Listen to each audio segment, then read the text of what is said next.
Disney and some of our society may have turned their backs on stories of Uncle Remus, but I found a place that history lives on in Georgia today. Stick around until the end for a link to a book and a DVD you might like. Let's start episode 15 now.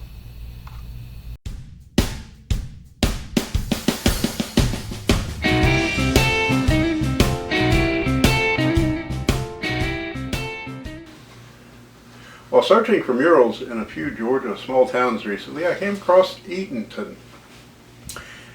They have more murals than most small towns, and I had to do a double take when I found a mural of three cartoon characters. It was Br'er Rabbit and the fox and the Br'er critters, often seen with him. There was a banner painted under the sign suggesting to visit Uncle Remus's museum in town. I had to visit. The site was easy to find, but not what I expected as a museum. The site had several log cabins and carved statues in the yard. Statues of the animals featured in the Uncle Remus stories from long ago. The original stories, I found out, were written before 1900. Once inside, my wife and I met a great storyteller, Miss Georgia Benjamin Smith. She's a lifetime resident of Eatonton and knows most all the history of the community and many of the people of the community. With her wit and charm, she told the life of Mr. Joel Chandler Harris, who was the author of the books on Uncle Remus. Mr. Harris was born in Eatonton in 1848. Mr. Harris was raised by his mother. He was a shy, red-haired boy that loved to read. The local postmaster would save discarded magazines and newspapers for him to read at the post office.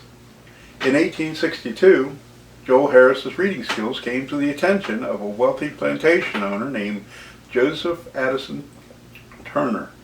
His plantation was over 1,000 acres, named Turnwald. Mr. Turner was very supportive of the Confederacy. This is before the Civil War. With the largest weekly publication in the state printed right on his plantation. America's only plantation newspaper, The Countryman. Mr. Turner was looking for a worker to do typesetting for his new publication. They didn't have computers back then. He personally invited Joel to visit his plantation for the job offer. He was only 14 at the time. There was one condition, though. He would need to live on the plantation away from his mother. He had no transportation to travel the 9 miles that would go from the town to his plantation. He would visit his mother with Mr. Turner when they would visit towns for deliveries or purchases. Joel was 14 at the time and worked well for the plantation owner, gaining his favor.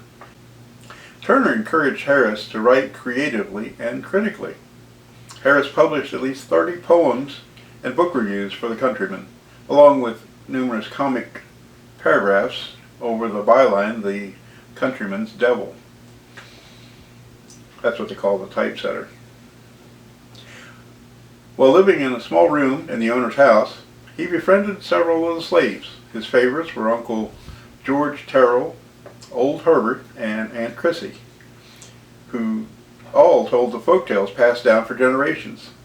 None of the slaves were taught to read and write English, and they had no written form of their African language. Retelling stories was the only way for them to teach the young the means of overcoming the adversities. Often these tales used animals to represent types of people they needed to outsmart. Their intelligence needed to overcome their weaknesses, such as depicted in Br'er Rabbit. The rabbit was weaker than the fox or bear, and much slower than the fox, so he needed to outsmart his opponents to survive. Often these stories were overheard by white men, without them understanding that they were the fox and bear. In 1864, Union troops under General William T. Sherman ransacked Turnwald, called March to the Sea. And May 8th of 66, after the war, Turner reluctantly had to suspend his operations. Harris found himself a published author at age of nearly 20 and had learned that writing was in his blood.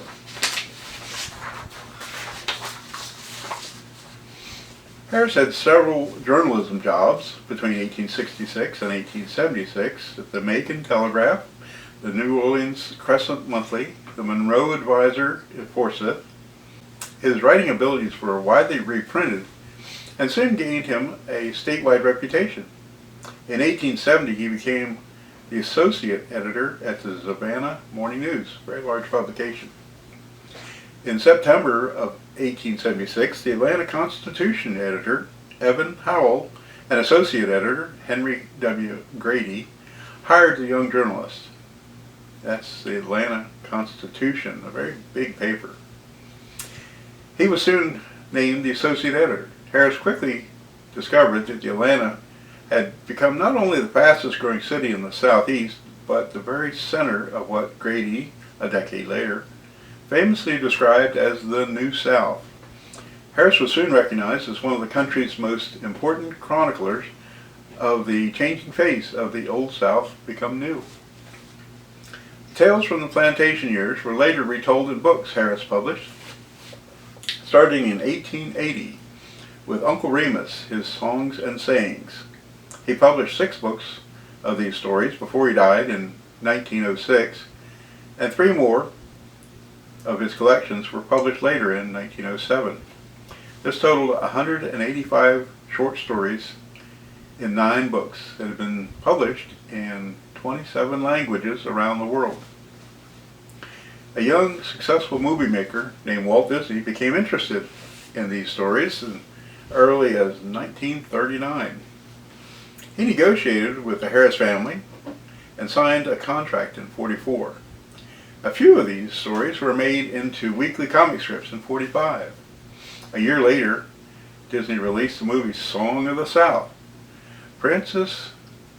James Francis Baskett was given an honorary Oscar for his acting and was the first black man to ever receive such an award. Mr. Baskett was much younger than he appeared on the Uncle Remus movie, but sadly died at the age of 44 shortly after receiving the Oscar. The Song of the South movie helped Disney build a media empire that families enjoyed for many generations. The movie has been re-released in the U.S. several times. The latest was 1986. The tides have turned at Disney Incorporated since Mr. Walt Disney's passing in 1966. Things have begun to change in the Magic Kingdom. Most recent has been the closing of the ride Splash Mountain in most of the theme parks around the world. The ride was based on characters and songs from the movie Song of the South. Disney Incorporated has received pressure against this offensive ride for years. Okay, why can't I find Song of the South anywhere? It's difficult to find the movie because the Song of the South has been last theatrical release in 1986, the last public release they had. Disney decided not to re-release again, most likely because of the movie's racist stigma. The movie has been re-released on video DVD in many other countries, very popular around the world. It has not been, but never in the United States. In December 2001, Song of the South was withdrawn worldwide. It has not been banned. You've heard that all the time. It has not been banned. Disney has locked it away in their storage vault. It will not be shown on Disney TV channels or in theaters by Disney. No law or restriction have kept this movie silent. It's just the cancel culture's forget history, hysterical media that have forced Disney to bow to the demands of obedience. Who's the slave now?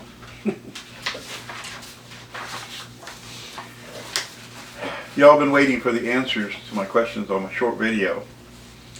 What comes after the zippity-doo-dah, zippity-yay? One of the lines is, my oh my, what a wonderful day. Hard to believe a slave would sing that. The title Br'er means brother, an expression from the time. The moral of the tar baby story is that jealousy and evil and its consequences. It explains how intelligence is stronger than the mightiest plan. Uncle Remus was a former slave in the story, but in the movie the character packed his belongings and left the plantation on his own, something the slave could never do. Number 5, the stated reason for the opposition has to do with the way Uncle Remus talks. His character used a dialect spoken by unschooled Southern blacks in the last century. School spokesman said it was inappropriate and might confuse second graders. This was released January of 1987. In a conversation with Miss Georgia Benjamin Smith about the offensive movie, books, and theme park ride, she politely let me know that neither she nor the members of the Eatonton community are offended by the Uncle Remus and Br'er Rabbit stories. They were not taught to hate other races or to hate the history from which we have all come. I found Uncle Remus, and he lives in the hearts of people like Mrs. Smith. I hope you too can find room for Uncle Remus person in your life. We need to partially tell the stories of our past, our culture, our families. Without remembering our past, we'll be easy prey for the Br'er Fox and Br'er of this world. This is a story about finding a mural in a small town in Georgia that led me to a museum where I met a storytelling guide who told stories of a writer long ago who shared the stories he heard from a storyteller in Eatonton. Now I've shared the story with you. Will you pass it on? See you next time on Georgia History Today. Thanks for joining me on episode 15. If you've not visited the Uncle Remus Museum in Eatonton yet, I highly recommend it. Consider supporting their operations by picking up a book of the Uncle Remus stories or getting the DVD Song of the South, and say hi to Miss Georgia for me. If Eatonton's a little too far to visit, you can get either the book or the DVD from Amazon with my link in the description below. It doesn't cost any extra, and I get a small commission from the affiliate marketing position.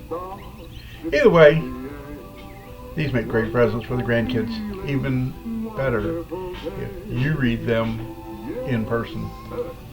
Check out the links in the description below, and I'll link another mural video over here on the right.